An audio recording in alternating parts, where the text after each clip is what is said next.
to Referendum TV.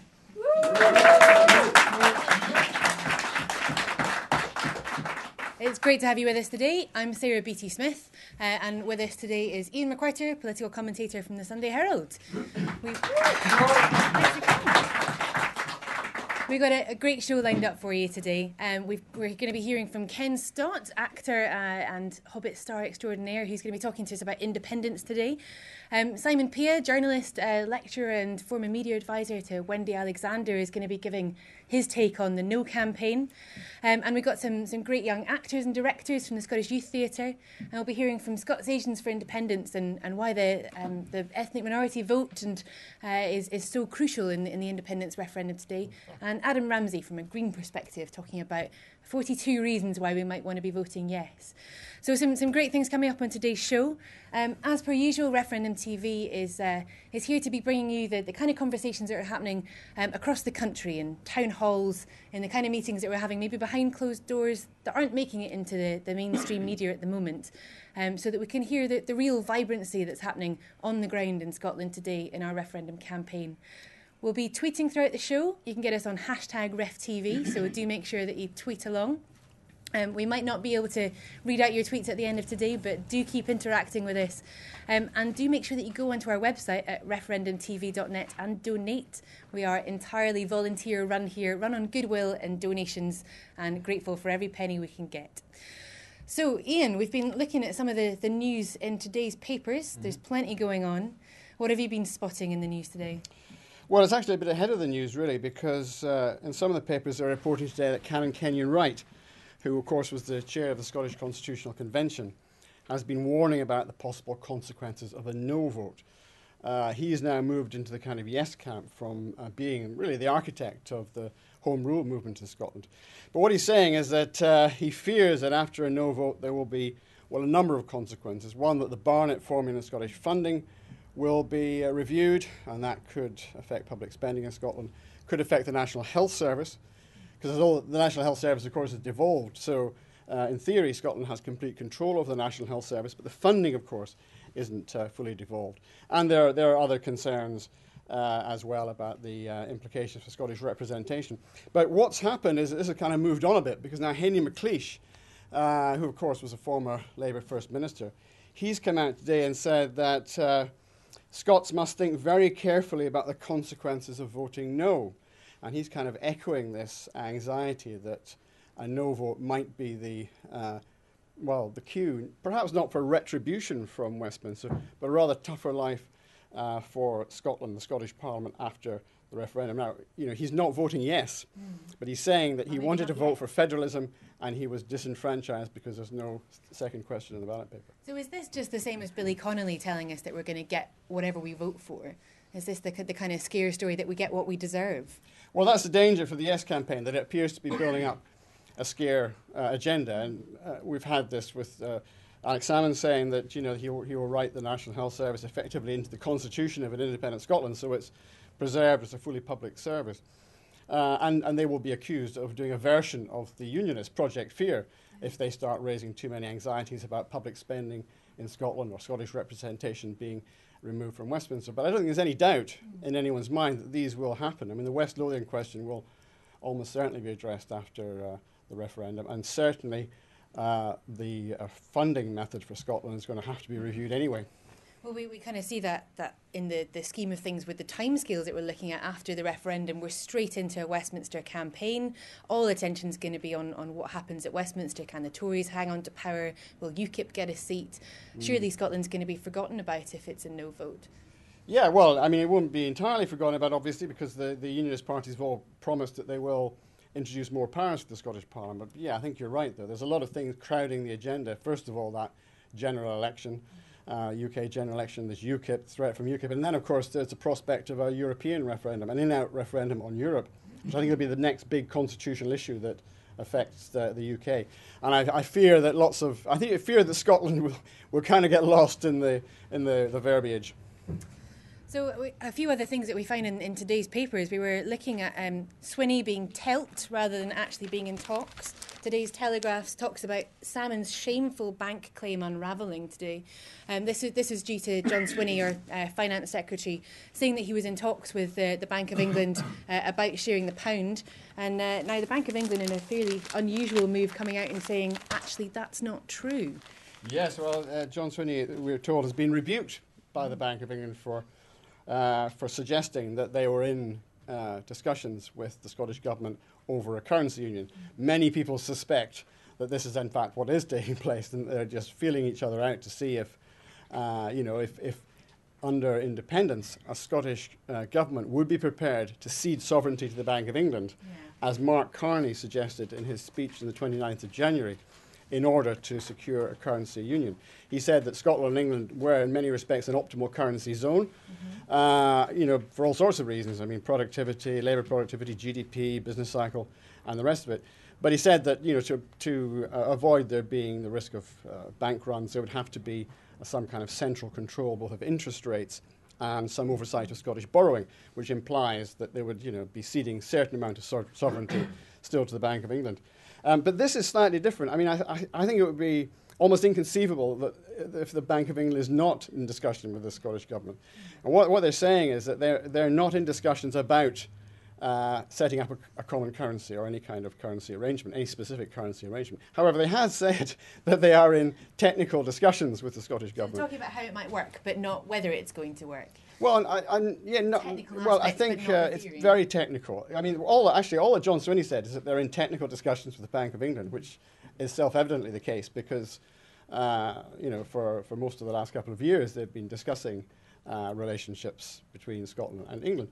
And actually, the bank is saying, we are having these technical discussions. All we're saying is we're not actually trying to anticipate a currency union. Yeah. And on sticking to the economy, we get all the economy stuff out of the way right at the beginning of the show so we can focus on some of the more interesting issues, perhaps. But Ronald MacDonald, the wonderfully named professor commissioned by Better Together today, has some doom and gloom predictions. It's nothing to do with hamburgers. He's a very respected economist. He's an IMF, International Monetary Fund advisor, and he also has been advising the European Central Bank. But what he's saying, I mean, this is regrettable as you say, but every day is dominated by the same story. It's inevitably about currency and about what happens to a pound, the Scottish pound.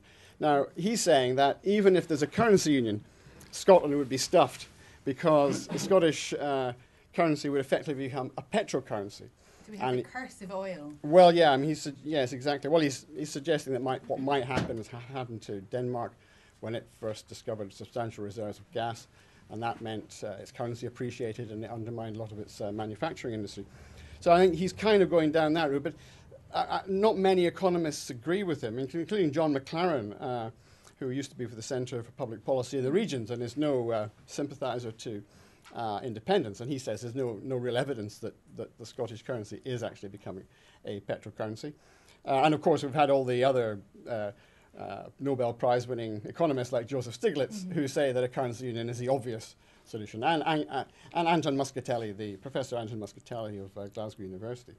So you've got as many economists, you've got as many different points of view. But I think one thing is, what's underlying here is this assumption that in some way oil is a curse, and that it's bad news to have this oil wealth in the North Sea, which is strange because most countries would give their eye teeth for it, and there's another oil boom in the North Sea, as we've discovered today. Yeah, and finally on curses and what might be positive or negative for the country, we've got some amazingly conflicting views on immigration today. So the front page of the Herald has questions for Salmond as migration dips to lowest level in years, and yet the Telegraph warning of the threat of huge numbers of people coming to Scotland. I mean, that's curses and blessings in equal measure. Well, yeah, to try and disentangle this, and the Telegraph is saying that there's going to have to be an influx of 14,000 immigrants to Scotland, and given its general tenor and its constituency, its readership, this is obviously assumed to be a very bad thing, that you have to have more immigrants. And actually in Scotland, the attitudes are rather different to inward migration, not least because we have an ageing population. We need immigrants. We need people with young families. And that's the way in which the Scottish economy will be resolved in future. But also, what's behind this, strangely, is a sub-story that actually migration into Scotland from the rest of the UK is at record levels. There's an 8,000 net inward migration to Scotland. And this may partly be some Scots coming back to vote in the referendum. We don't really know that, but it seems coming to join us for the party that we're having here. Indeed, the exciting stuff that's happening in Scotland. England just wants to be part of this great project. But no, it seems that the Scottish economy is now generating so many jobs. It's actually bringing a lot of economic migrants up from England, which is a bizarre sort of inversion of our usual understanding of what the Scottish economy is doing. Yeah. And it rather suggests that we tend to look for the most negative possible headlines. I mean, this actually is quite a good news story. Yeah, absolutely. Well, that's what's happening in the world today. I think we're ready to bring on our first guest. We are indeed. Over to you. He's one of Scotland's greatest acting exports. He's a star of Rebus and The Hobbit, and he's voting yes in the referendum. A big Referendum TV welcome, please, for Ken Stott. Hello, thank you. I think you're going to sit here. Right, sure. Having a reshuffle. Thanks very much. Yes. You got your cues. Get your cue right. So, how are things? Just fine, thank you. I'm very, very happy to be here. Very happy to be on this show. Anything I can do to help the cause. Mm-hmm. What made you want to come out as a supporter of the independence cause?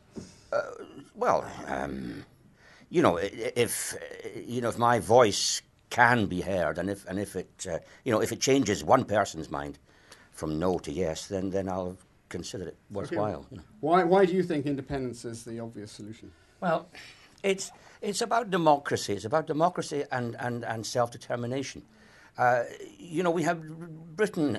What's the point of having a country that goes around the world preaching and waging war in the name of democracy when they can't really manage it at home? We have to get this sorted out. In the audience for you there, Ken. Just the one. So you're not worried that Scotland would be an economic basket case under independence? Say again. You're not worried that Scotland would be an economic basket case? No. It's the point has been proven that Scotland is more than capable of looking after itself, more capable than the UK. Mm. Well, I mean, actors are normally, on the left, on the liberal left. They're internationalists, so you're not bothered about. I can assure you. I can assure you. No, there are plenty. But you're not worried about nationalism, the implications of nationalism, cutting off from the rest of the UK, becoming a small island in the world. Mm-hmm.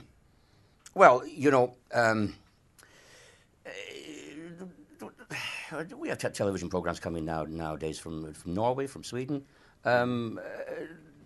I don't see how an independent Scotland could fail, and how it could fail to have a film industry, which it must do. You cannot be an independent country without a film industry. That is a must, and that's one for the future that we shall have to create.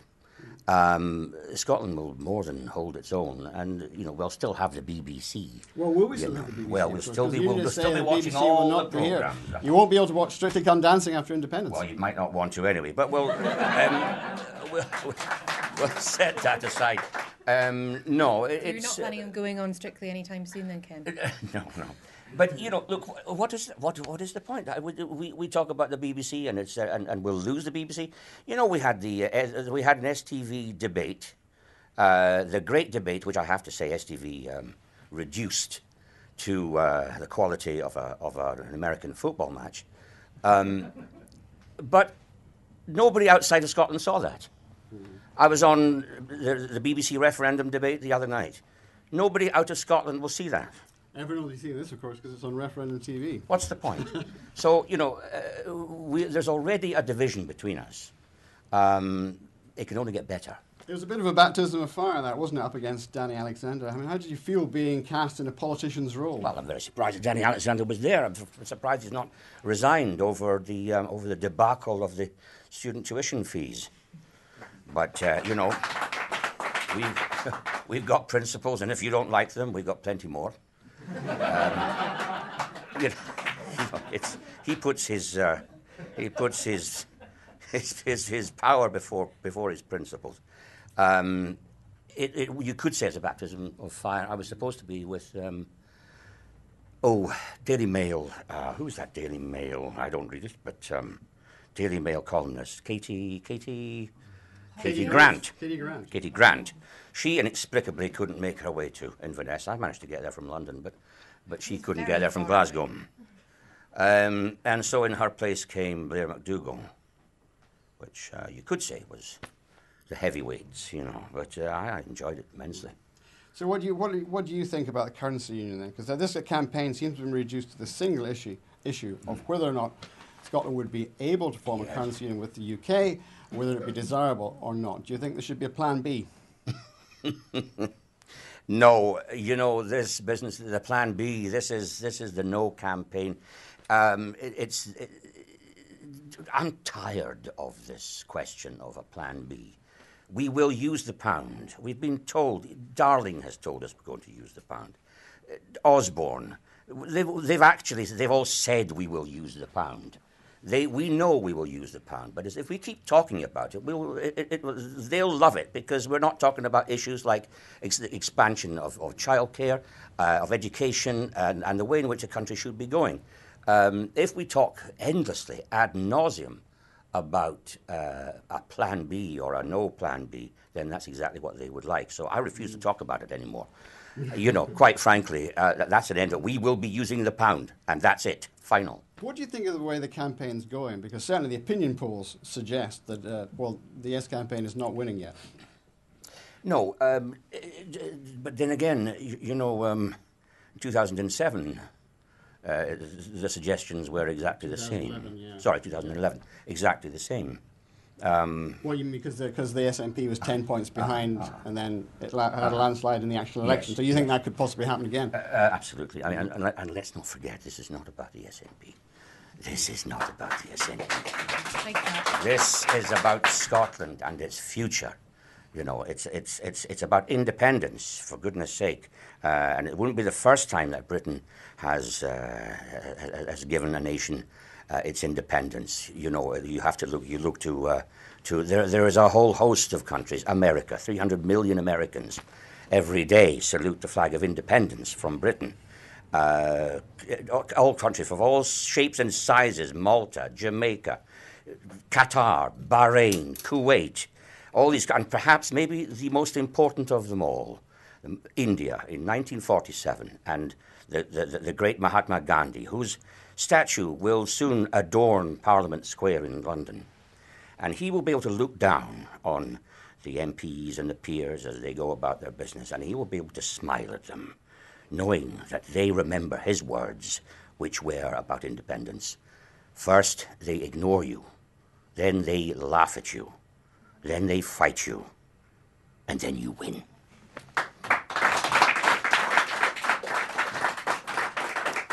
Well, politics is a theatre as well, and of course we've seen Alex Salmond on the great stage at the debate, at the STV the other week there. Now, it wasn't his best performance. Have you got some advice for him for his next outing? No, I think he should just carry on doing what he's doing. He's doing just fine, I'd say.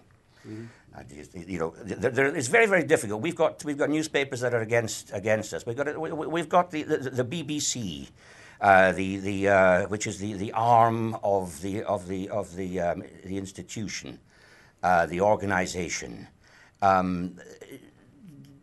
They will try to ensure that the truth does not get out. Unfortunately, that's what they do. I don't care if I never work for the BBC again. If I help to get us independence, I don't care if I never work for them again. Okay, well, look, thanks very much, Ken, for taking time out from your very busy schedule to pop in here to Referendum TV. Mm-hmm. One final question I've got to ask you: how would Rebus be voting? Well, Rebus is a hip supporter, you know. So I don't really know. I would certainly hope he'd be voting yes. I think. Ken Stott, thanks very much.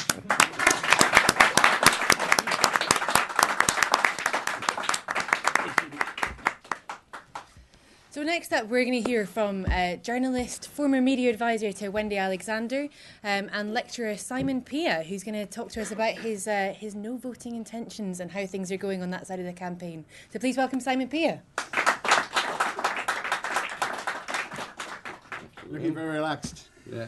Thanks, Simon. Usually am. Like yourself, Ian. It's no blazers today. I think we've suddenly realised that the so studio it's lights are pretty hot in here. warm. Stressed down Friday. Daniel in the Lion's Den. I'm under Indeed, pressure on indeed. Referendum TV. That's right. You're Could I sweating ask- already. Could I ask the audience, is anyone voting no? Eerie silence in the One. audience. There's two of us. there you go. Anyway, There yeah. You're not completely alone. It's lovely to have you with us, Simon, Yeah, because thanks. I think the aim of Referendum TV is really to hear from Yeah, sure, right of across the course. whole spectrum of the debate, across the beyond the black and white Yeah. that we hear so often in the mainstream media. So, how do you think that the No campaign is going so far? Well, I think it's been a bit of an upturn, which I'll come on to, but I'm really enjoying the debate personally, despite all the abuse I get on Twitter whenever I appear with Ian on TV. And use it. I mean, we all get the. I think I get more than you. I don't think so. That's the problem about Twitter. No, I know, Everyone has their own it's Twitter. funny. But I think it's quite good fun because I've been accused of being a crack addict, an alcoholic, as a cross between Danny LaRue, Father Jack, and Gene Hunt from the TV In fact, cop. if I squint a lot, I can yeah, almost see it. but I think that the No campaign, it didn't start off well, and I would say that Ken referred to Blair McDougall. I mean, the Yes campaign, there is a passion behind it, an intensity behind it. It's got the Scottish government behind it, who've been using the Scottish civil service, and I would, a lot of people quibble about they've stepped over the line. So you've had the full force of that, and you've had, in a second term, Scottish government leading the charge. And I think after 2011, the Unionists were caught on the back foot. Everyone was surprised by the result, but the Unionists haven't. And my own party, Labour, I mean, I was a critic within the party. They hadn't adjusted to the new climate. They hadn't realised that enough of them hadn't realised it's an ongoing process. And I think more the Westminster mob, I'll call them that. Some of them very nice people, despite being a Westminster mob. But anyway, I think there's been quite a quick realignment. But the campaign started, but they've stuck to the issue of the currency issue that we've just been discussing. Now, Ian and I were on a Scotland Tonight, I think it was, discussing it the day Osborne said for the first time they wouldn't go along with it. So it's turned into, I think, and we said that night it was a crucial, dramatic moment, probably a very crucial part of the campaign. And I think we saw that come to fruition during the debate. On the debate, when it was announced, I was back on Scotland Tonight. I think I was one of the few commentators in Scotland, if the only one. I predicted Darling would win it. And I said, Alex Salmon, I don't believe, is a good debater. I think he's very good at sound bites. He's a very good front man. But they don't have the detail worked out. And I think there is a real weakness in the Yes campaign, and I have said before, I think the SNP have let down the Yes voters who are not nationalists. Mind you, I'd say a lot of people, Yes voters, but you say, I'm not a nationalist. What's the dictionary definition of a nationalist? Someone who wants political... No, it's political. Someone who wants political independence for their country. So, as a man of the left and someone who feels genuine, concern for the future of the United Kingdom because you think it's a very important moral project, etc. Are you not a bit depressed that it's been reduced to this one issue of the currency, which after all is, apart from being a very narrow one, I mean, it basically is a threat to undermine the Scottish economy. Do you need to have to make threats to get people to stick with the union? No, I don't look at it as threats. I think these are very legitimate and reasonable questions, maybe the way they've been put across at times. But I think, as I said, I think the No campaign has always been playing catch-up, but I think they're now in a good, firm, secure position, and their confidence is welling up now. But if people vote no, people vote on bread and butter issues in general. Exactly, but if people are voting no, as appears to be the case from most of the polls, they're voting no because they're afraid of the consequences. Is that a firm and sound moral basis for going ahead with the future United Kingdom? That's not why I'm voting no, and I don't believe that's why most people are voting no. I think it's a significant part of it, and I know. I'm taken aback by SNP voters. I know quite a lot of people some people have voted SNP all their life who will be voting no because of the economic consequences. But so Alistair Darling's not just supposed to point them out. The No campaign is it. I mean, I think Alex Salmond should have said an answer to him. There are risks, but we believe we're creating a better society. Now, to me, I'm not a Nuber unionist, and it wasn't a situation of just saying, I'm definitely voting no. I have really, not swithered, but torment maybe is like, but I really think about it a lot. What about Henry McLeish just came out today and said... It's made me think more about how British we really all are, or what Britain is. And anyway, Henry McLeish... Well, Henry McLeish, I mean, he's come out today and said, well, he's now warning people about the consequences of a no vote.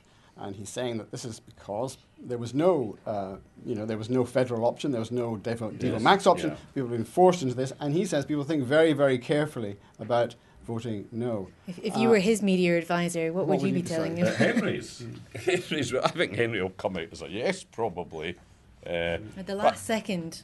Yeah, I think it's maybe that's the talk, and Ian knows it's the talk of the steamy among journalists and politicos that Henry will be brought out as a card. Will it be on the Sunday Herald front page, etc.? I mean, I don't want take his point that it's partly because a lot of people have been forced into what they regard as unacceptable alternatives. I think I've always been on the Labour, the flank of the Labour Party. I basically believe in home rule. I believe in federalism. I think it's a bit silly, and almost I think Alex Salmond knows deep down total separation won't work. I think independence... Oh no! Oh my God! Shaking heads all right. Alex phoning in to give you a few lines. Alex give me a few lines. Yes.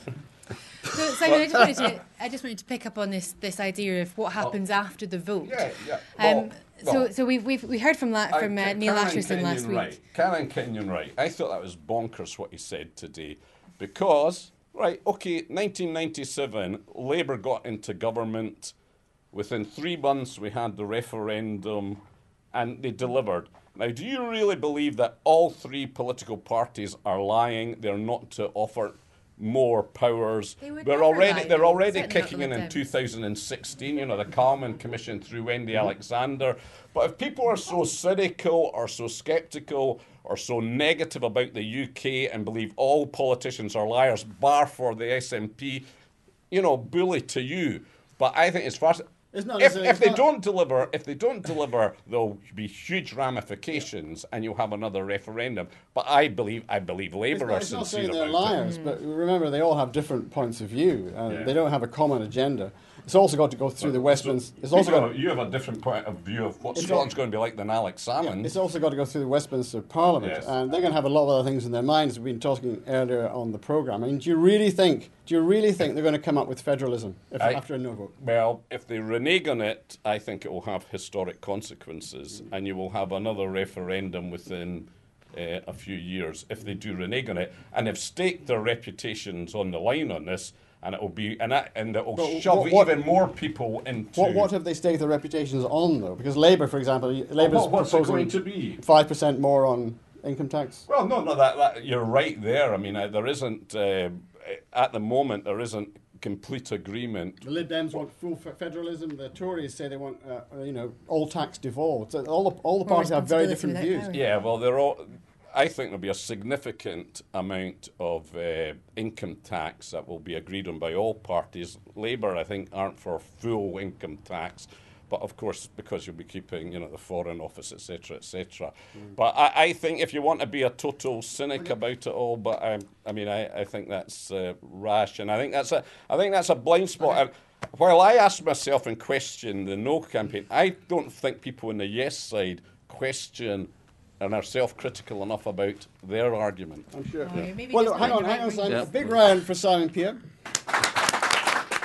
But hang on, if you like, because we'd like to move on to another representative of the left, of the Green Party left in this case. So how many arguments are there? How many reasons are there for voting yes?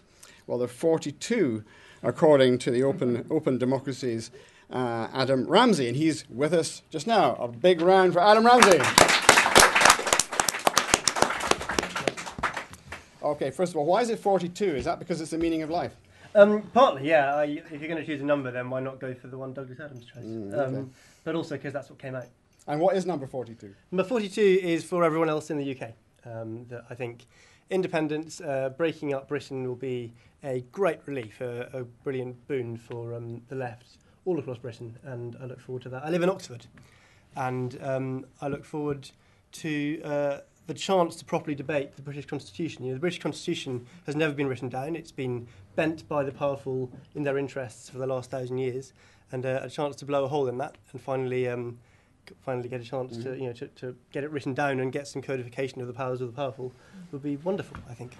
Well, of course, the unionists on the left say that the reverse is the case, that by cutting Scotland off, you'd be undermining the left in England, you'd be making Tory governments there more likely, and you're splitting the working class. Yes, indeed. I mean, I think there's two kind of entertaining things there. The first thing being this idea that the way to win in England is to override English democracy, without ever asking why is it that Britain is the most neoliberal country in Europe. They never ask that question. They never say win it. Britain has twice the wealth gap of any other country in Europe, and there's never this question, why is that? The solution to that is not sending a few Blairite MPs south from Scotland who, to be honest, aren't really accountable to their constituents because they're not affected by the most domestic policies they vote on. The solution to that is to ask that fundamental question, and a part of the answer to that question is, in part, sort of post-imperial British nationalism. I think this sense that we don't need Europe, we don't need to have friends with our near neighbours because we're Great Britain, we've still got the empire, aren't we brilliant? And undermining that would be very constructive for Britain, I think. And the second thing, as I say, is that sense of British supremacy is what protects the total failure. It was what protects the incredibly anachronistic, the least democratic parliamentary system in the Western world. With first past the post, with the House of Lords, and so on. And the vote for independence would undermine that nationalism, would undermine that constitution, and that's very good, I think, for the English left. Right. Well, just finally on that though, isn't it obviously the case that there will be fewer Labour MPs because Scotland sends down a large contingent of Labour MPs, and if Scotland is not part, there will be fewer Labour MPs, and then if it's more likely to be a Conservative government in Westminster. Yeah, I think there's two things to say about that. So the first is that when I was writing the book, I went back through every election since the 1832 Reform Act, and there's only 3 Prime Ministers who have been there relying on Scottish MPs, so Asquith, Wilson and Callaghan, and the last 2 of those only for a few months. So historically, it really isn't the case particularly that left MPs have relied on left prime ministers rather have relied on Scotland, and that's not because Scotland hasn't always voted to the left. In fact, in the 19th century, Scotland didn't once vote as a majority for the Conservative Party, not on one single election in the 19th century. So firstly, historically, this isn't the case. But secondly, it's important to remember who the Scottish Labour MPs are. The Scottish MPs were the architects of New Labour. These are the people who have ensured that England always gets right-wing governments, whether it votes left or right. They're the people who made sure that even though the majority of MPs didn't vote for top-up fees, England got top-up fees, without that affecting Scotland. Even though the majority of MPs in England, the only country affected by it, didn't vote for foundation hospitals, England got foundation hospitals. And that means that it's England where they've got £9,000 tuition fees. It's England where the NHS is being privatised because of Scottish MPs starting off those processes when the majority of English MPs voted against them. So no, Scottish MPs going south are the Blairites who are imposing permanent right-wing rule. Right, that's fine.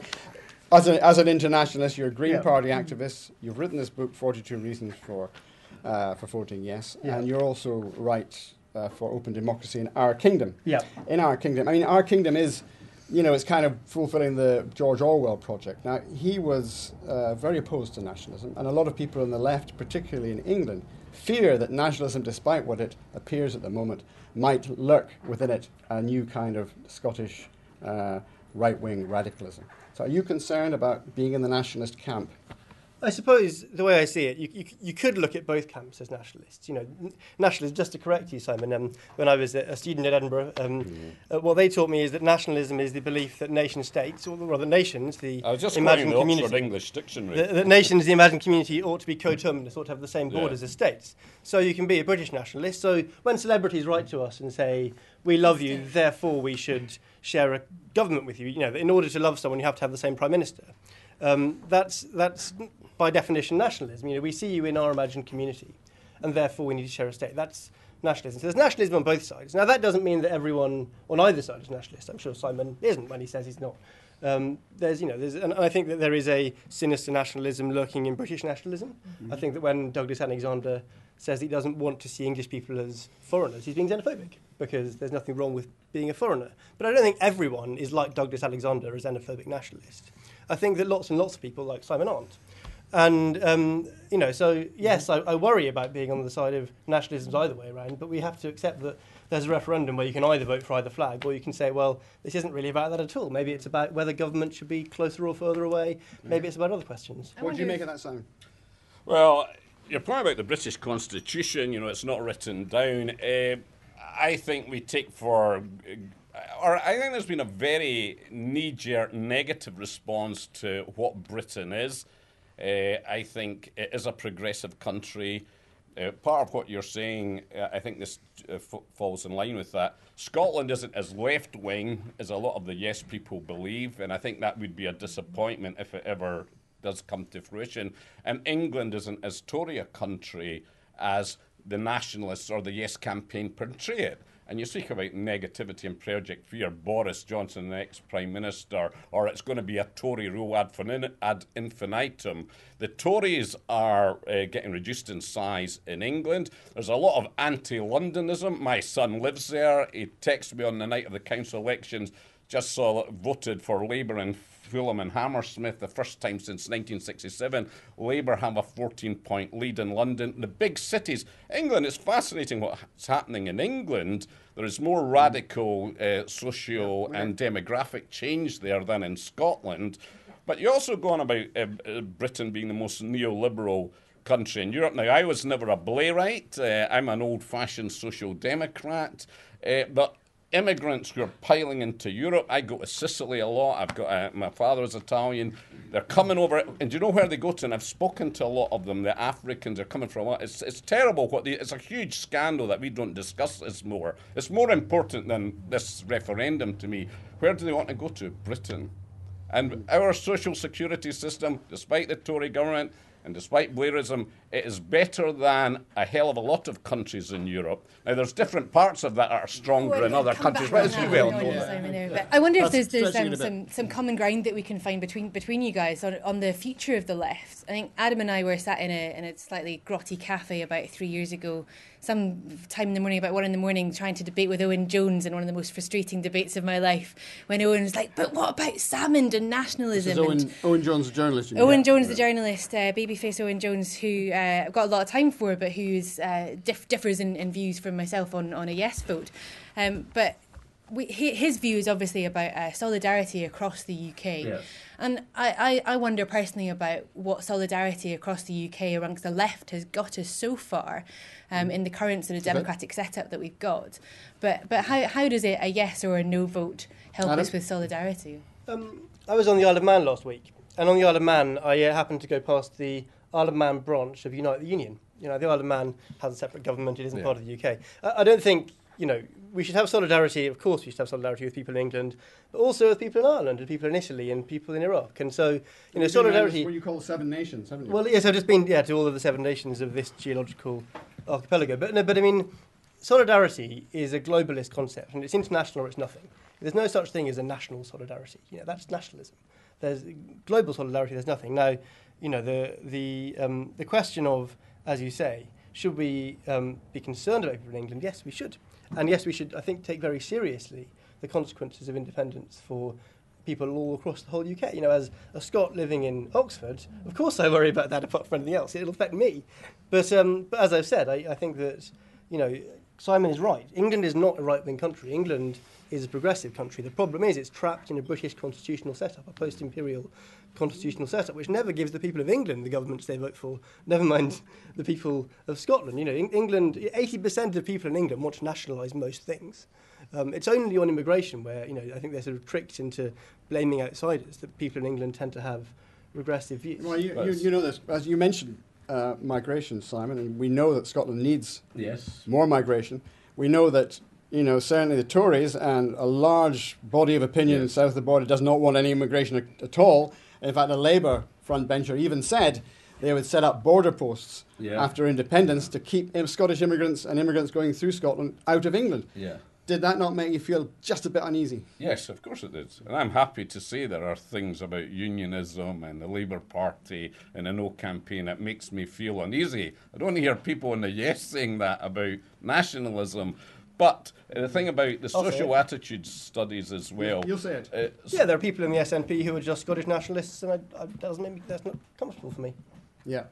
Yeah, but So you're not worried about them after independence, then? Yeah, a bit, but I'm worried about the British nationalists on the other side too, and I think Yeah, I think, like, for instance, I think Britain will vote to stay in the EU.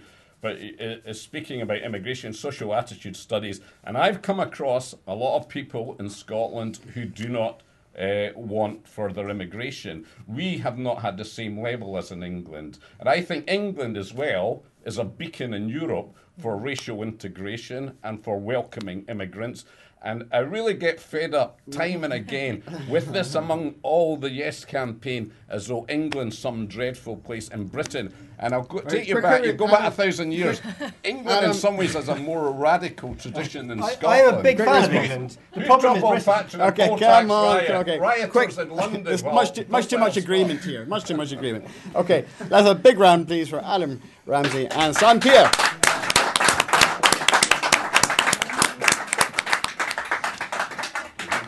Shaking hands on the way out. That's what we like to see. So thanks so much to those guys there. We've now got some really interesting guests. Naget Nazim Riaz, Moni Tagore and Anam Kaiser from Scots Asians for Independence. So welcome on. Thank you guys. Come and have a seat on the very squished up sofa. It'll be nice and intimate for you. Very squished up there. Lovely to meet you all. So it's fascinating to hear about what's happening across the Yes movement and all the different aspects of it, and really interested to hear about Scots Asians for Yes, how it came about and how you're all involved. So maybe Anam, if you want to start us off about how you're involved. Well, I only just got involved recently. I was actually, I'm a Labour Party member and the General Secretary of Muslim Friends of Labour Scotland, and I defected a couple of months ago to the Yes campaign. I started reading, the devolution papers that were proposed by... Oh, sorry. Get a big voice out there. I'm a tiny person, I can't help it. So I started reading the devolution papers, didn't really see, anything progressive. And even with looking at what the political parties are saying right now, Boris Johnson just turned around and said he'd give more powers to English cities. But in all Scotland, which has a devolved government, I started reading about independence more, and I was attracted to it. And obviously the Yes campaign is so positive and so vibrant. There's so many different groups. Scots Asians for Yes is just an example. There's NHS for Yes, Business for Yes, Women for Independence. So it definitely is a really, really amazing group. And what is it that made you move from Muslim Friends for Labour? What is it about Islam and Labour that kind of felt that connection there? Well, I don't think there was... Are you asking why I joined MFL? Well, just as something I was always interested in, how Muslims are represented in society, in the media, in politics. So that's why I wanted to get involved. And I'm also involved with the Federation of Student Islamic Societies. So it's just trying to get out there and, make sure people understand that Islam is a religion and we're a peaceful religion, and not to be taken in by the right-wing media or the right-wing politicians. Yeah, that's really interesting. So, Naget, you're involved in many different groups. You were telling me earlier that you've got a lot of hats that you wear, like many of us, with Women for Independence as well. Yes. And we hear quite a lot in the polls that women are less likely to vote for independence. But am I right in saying that there's a higher proportion of women from ethnic minorities that are likely to vote yes?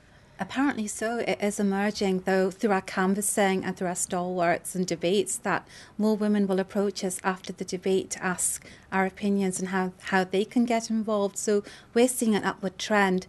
And that is in line with Women for Independence, because the more you engage with women, with other members of the community, the more you empower them with the knowledge, the more they'll change their perspective and start seeing, yes, we can see the advantage of voting yes. What is it, do you think, that's particularly different then within ethnic minorities or Scots Asians that might be different from any other women in that vote? Scots Asians for Yes was sort of like conceptualised. It's got SNP members, it's got Labour for Independence members, radical independence campaigners as well. So we have lots of high-profile members within the group. But what makes it, I don't actually think it makes it very much different at all, because when I started, I thought there was going to be a lot of cultural issues, traditions that come from the Asian subcontinent that we would take into account. But conversation after conversation, it's about childcare, it's about the currency, it's about, business setups, it's about the economy. Every issue that the mainstream society has, it affects those from the Asian subcontinent just as much. Yeah, that's fascinating. I think my partner is Black British and wrote a really interesting piece for National Collective about what it means to be British and a sort of adopted nationality, being the son of two immigrants, and what the threat that independence might pose to that British identity. And I wonder if there's something where you've got ethnic minorities or a sort of immigrant population of either kind having a kind of a threat to an identity because of independence. Do you feel that, Mani? I think it was a few weeks ago, there was a poll that came out that showed most ethnic minorities in Scotland see themselves as Scottish rather than British. I've had conversations with a couple of members of my own family who've said to me, I'm against independence because I do see myself as British, to which I've then asked them the question, what stops you seeing yourself as British post-independence? How you perceive yourself is entirely up to you. So do you think that Britishness or that sense of identity doesn't really depend on government then, or? No, absolutely not. I was born in Glasgow. I've never been to India. Doesn't mean I can't see myself as Indian just because I'm not governed by the Indian government. I think what Naget said is very, very true. The conversations I have when I'm canvassing in Edinburgh on the streets with the Asian community are no different to the conversations I have with any other community. There's the same concerns, hopes, fears.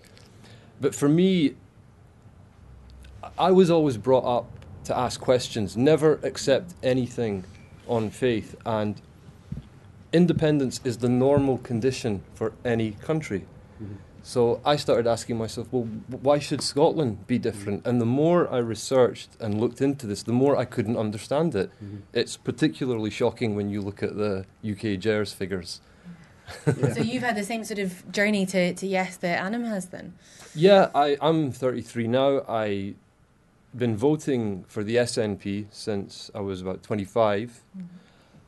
And it just, looking at all the evidence, it would seem to make sense to me.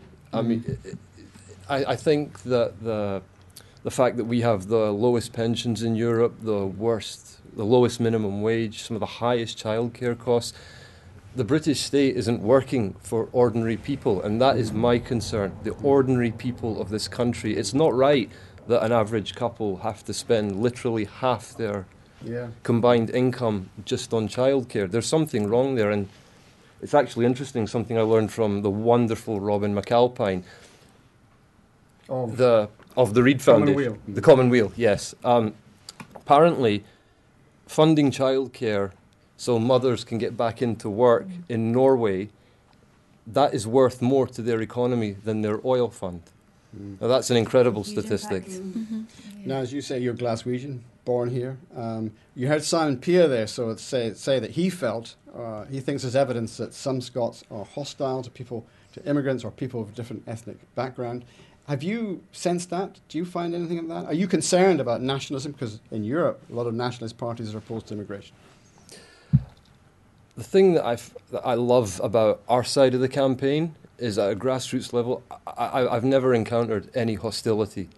I mean, I'm not saying I've never encountered any hostility from anyone ever. Scotland, yes. But in our side, it's interesting how UKIP continue to gain power in England at a scary rate. And frighteningly, in Scotland, they now have an MEP as well. We represent ourselves with They do, but MEP. in that election, only 35% of the electorate turned out, and out of that 35%, they only managed to scrape at one seat.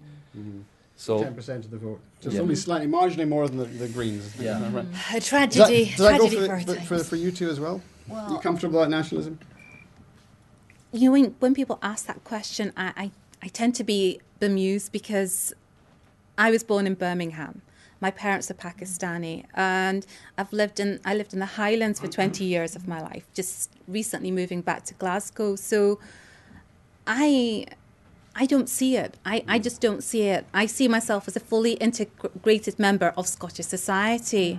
And I wasn't even politically active until 3 years ago when I started my PhD, and my supervisor said, what's your political background? And I went, I don't have one. So I was encouraged to go out and get one. Yeah. And I got... So I did a bit of reading, and the only party that seemed worthwhile joining at that time was the SNP.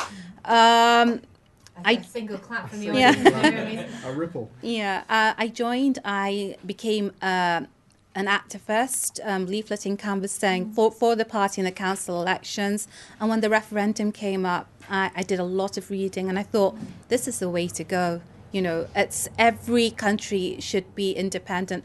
It's an organic, natural thing to be. So here I am today. So Anna, is that nationalism something then that appeals to you, or does nationalism just not come into it for you? It's something that appeals, but I don't think it's something to be scared of as well. Just the same as Nick, it bemuses me when people think it's, xenophobic or it could turn out to be racist. And I think the SNP and the Yes campaign, I'm a Labour Party member, but I think the Yes campaign and the SNP are a fine example of how nationalism in Scotland isn't racist. We have Jasmina Ahmed Sheikh, who is on the advisory board for Yes Scotland, and we have someone from a Pakistani Muslim background, Hamza Yusuf, who's a minister in the Scottish Government. Now, if nationalism was xenophobic or racist, then we wouldn't have people representing us at that level.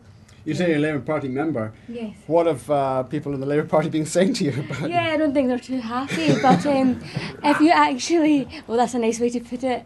If you actually look at polls, 30% of Labour Party members are going to be voting yes, and that's party members. So if you look at supporters, I could imagine there's a lot more, but obviously we're getting shouted down. So you're very optimistic about the campaign? Definitely. Yeah. I am really, really excited. Everyone within the Yes Scotland and other campaigns like Radical Independence, Women for Independence, everyone's so lovely, they're so energetic and positive, and it's really, really engaging to see that. Does that go for you as well? Absolutely. When the London media released their polls, I'm not sure if they're polling the right country, because when I go down Leith Walk, all around North Edinburgh where I am, all I see are yes signs in windows and on lampposts everywhere. I've seen two. I've seen two no canvassers, and they were both being paid to canvass, which I think is an important difference to highlight here. Is that on the yes side, we do this for because we genuinely want to. No one is paying us. We give up our free time. They're having to pay people to knock on doors, which says a lot. Okay. Well, look, thank you all so much for coming on. It's fascinating talking to you. Give it up for Anna Kessler, Naget Riaz and Monica Gore. Thank you very much. Thank you very much.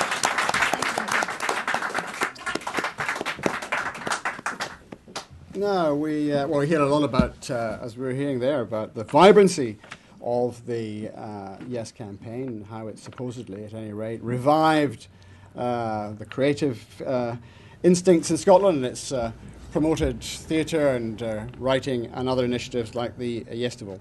Well, a couple of guys who've been heavily involved in this are Fraser MacLeod and Imogen Craven, members of the Scottish Youth Theatre, and they've just been producing a play called Now's the Hour. So put it up for Fraser MacLeod and Imogen Craven.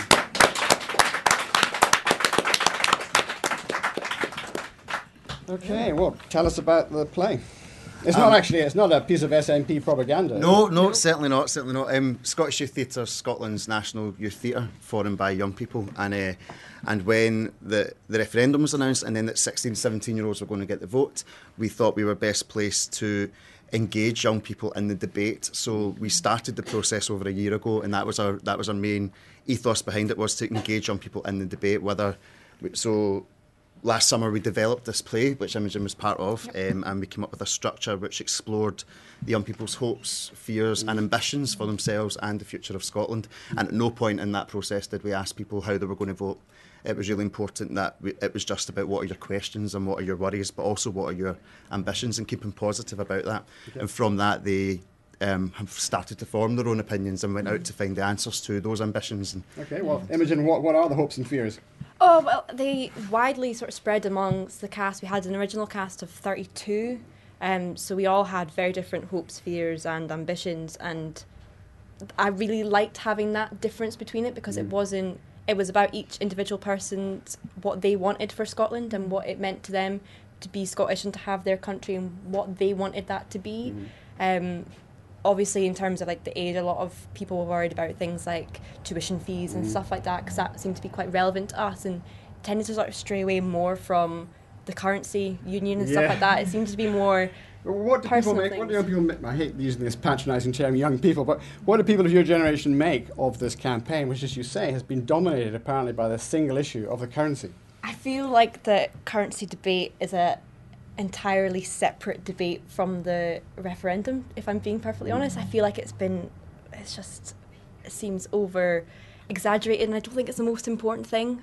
I really don't. I know some people it will be, but for me personally, what kind of money we're going to use isn't the most important thing in our country's future. Yeah, but when they're not worried about the economic consequences of that. I think they're worried about it, but I don't think it's the deciding factor for a lot of people. Personally, for me, it's not. For some people, it might be, but from what I felt within the cast throughout, that wasn't the most important thing. The more exploring different sides of that as well.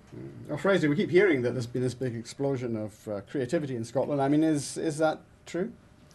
I think so. I think what the great thing about having this debate and being able to do it through a democratic process is allowing us to look in at ourselves and look at the value of us as a country and how we fit into not just the rest of the United Kingdom but in the world in general. And I think that does spark creativity and it gets people excited and it gets people passionate about it, no matter what side of the debate. And you think they are definitely engaged and passionate about it? It's not just usual apathy that there's about referendum. Oh no, I think there's definitely much more engagement with this in terms of politics than ever through the arts and with young people.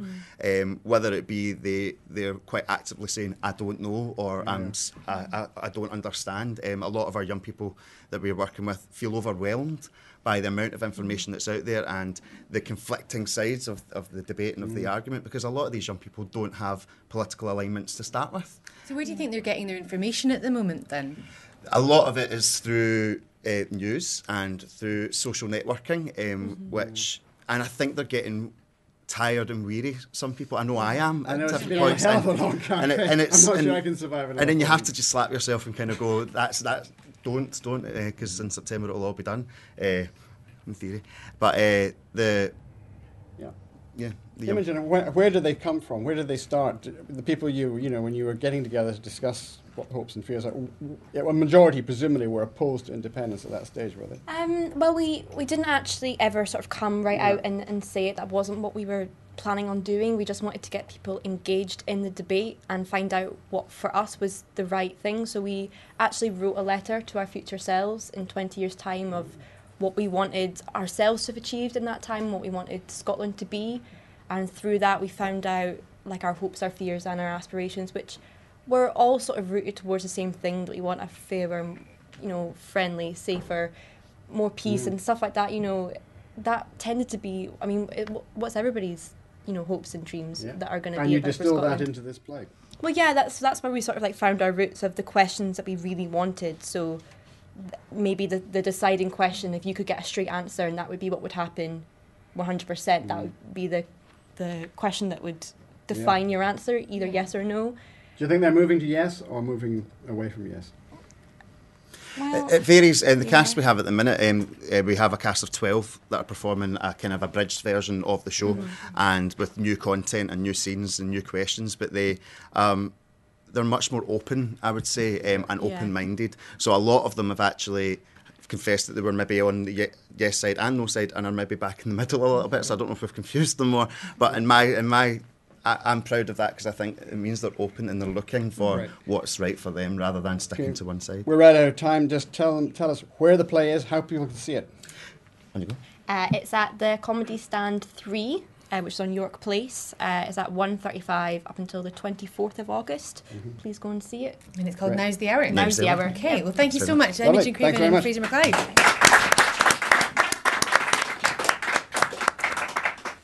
Well, miraculously, we've managed to get through a whole show. It's flown by, but thank you so much to all our guests today. Just a shout out for tomorrow's show, or not tomorrow's show. We don't have a show on Saturday, but on Sunday we'll be back with you with Kat Boyd and Jenny Morrison, two left-wing activists who have been written a book on feminism and gender and what it means within the context of the independence debate. We'll also have Andrew Wilson, the former MSP, and Graham Hogg and Tom Smith of Lateral North, who've made one of the most beautiful things I've ever seen, this fantastic atlas, a productivity atlas. So a great show coming up on Sunday. It just remains to say thank you to our sponsor, Sandy Adam of Springfield Properties in Elgin, and to everyone who's already donated on our website at referendumtv.net. There's a PayPal thing on the front page. Please go and give us money. We need every penny we can get. We are volunteer run on goodwill and donations. We all give our time free of charge as well. But thank you very much for everyone for watching, and for our audience here. That's us for today. Thank you very much. Excellent.